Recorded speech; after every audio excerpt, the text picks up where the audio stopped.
আজকে আবার নতুন একটা ব্লগ নিয়ে চলে এলাম তোমাদের কাছে। সেটা কি ভিডিও সেটা তোমার থাম্বনেল দেখে বুঝেই গেছো।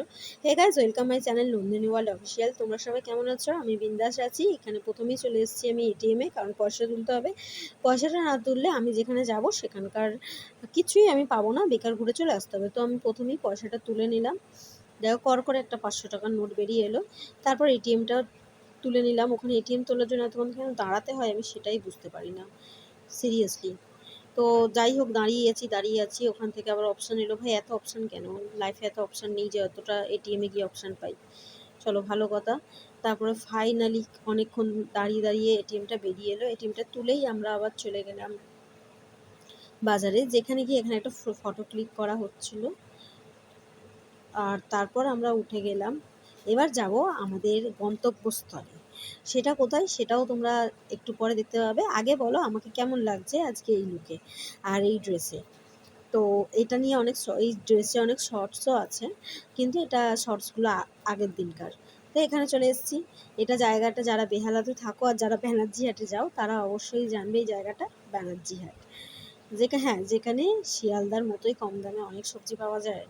আর হ্যাঁ, গাছ ফাছও পাওয়া যায়, মানে গাছ চারা। আমি ওখান থেকে গাছ চারা এনে পুঁতেছিলাম, সেগুলো এখন অনেকটা বড় হয়ে গেছে। তোমাদেরকে একদিন না হয় সেই ভিডিও দেখাবো। আর এখানে দেখো, ও দাঁড়িয়ে ও আমাকে বলছে কি নেবে দেখো। আর আমি এখানে একবার সামনে ক্যামেরা একবার পিছন ক্যামেরা করছি। লাস্ট ওকে বললাম যাও তুমি গিয়ে পটল বাছো। দিয়ে ও গেল দেখবে। অন্য জায়গায় গেলে আলু ফালু বাছতে গেলে না চুপ করে দাঁড়িয়ে থাকে, কিছু বাঁচবে না। আমার কি করতে হবে কেন? আমি যে না, যাও। ছেলে মেয়ের সমান সমান অধিকার থাকা দরকার, তাই না? তাই দুজন মিলে একসাথে করতে হবে। তাই আমি অন্যদিন করি, ও আজকে করছে। আর আমি আজকে ক্যামেরা করে দিচ্ছি। তো এখানে যে আলুটা দেখলে সেই আলুটাও বাছতে আর বাছতে পারছিল না, লাস্টে আবার অন্য আলু নিয়ে নেওয়া হয়েছে।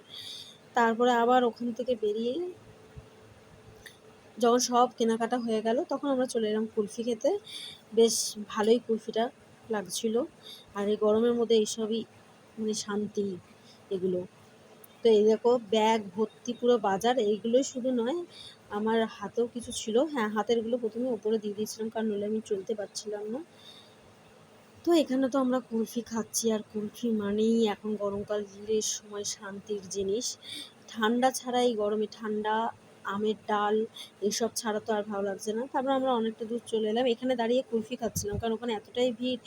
ওখানে হচ্ছিল না, বাইক রাখা নিয়ে প্রবলেম হচ্ছিলো, যার জন্য আমরা এখানে চলে এসেছিলাম। আর এখানে মেঘটা খুবই সুন্দর লাগছিল, আমার তো খুবই ভালো লেগেছে, মানে আলাদাই একটা দেখাচ্ছিল।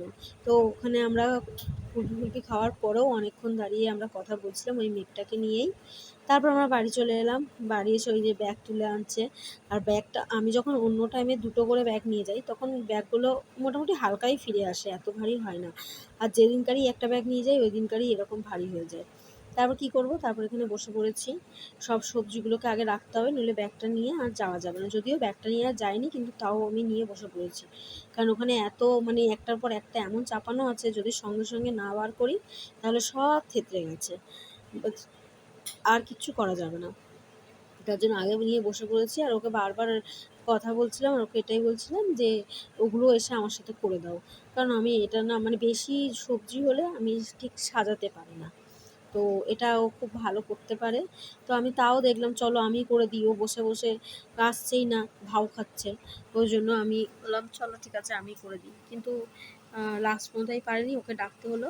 ও এসে বসলো, সেরকম কিছু করেনি। লাস্টে করলাম, একটু আধটু ইয়ে করে দিল, করলাম। তো এটাই, এরকম ফ্রিজে সব ঢুকেও গেছে। লাউটার আর জায়গা হয়নি সবজির জায়গায়, লাস্টে আবার ফ্রিজে উপরে রেখেছি। আবার বেরিয়েছি সেকেন্ড টাইম। এটাকে নিয়ে, মানে যেটার জন্য বেরিয়েছিলাম সেগুলো তো কিচ্ছু হয়নি, কারণ আমি শুধু দুটো ফোন নিয়ে গেছিলাম, পার্স বা এটিএম কিছু নিয়ে যাইনি। আর তার জন্য হয়নি। তো ওখান থেকে ডিম আর পাউরুটি নেওয়া হয়েছিল। তারপর আবার ঘরে এসে এটিএম নিয়ে সব, এই দেখো চাল মুড়ি সব নিয়েছিলাম, কারণ পয়সা না তুললে কোথাও থেকে কিছু পাচ্ছিলাম না। এইসব দোকানে অনলাইন ছিল না, সব ক্যাশ দিতে হবে। তো ক্যাশ করিয়ে তারপর আবার সব তুলে আবার নিয়ে গেছিলাম। দেখো পুরো এখানে আমার হাত তো পুরো ভর্তি হয়ে গেছে যখন চপ কিনতে নেমেছিলাম। তার মধ্যে সামনে আরোই ভর্তি, মানে আমি কিভাবে ধরবো কি করব আমি সেটাই বুঝতে পারছিলাম না, এমন পড়ে যায়নি, এটাই আমার ভাগ্য ভালো। তো চলো আমি ঘরের দিকে গেলাম। আর তোমরা ব্লগটা দেখে জানিও কেমন লাগলো। Tata, bye bye.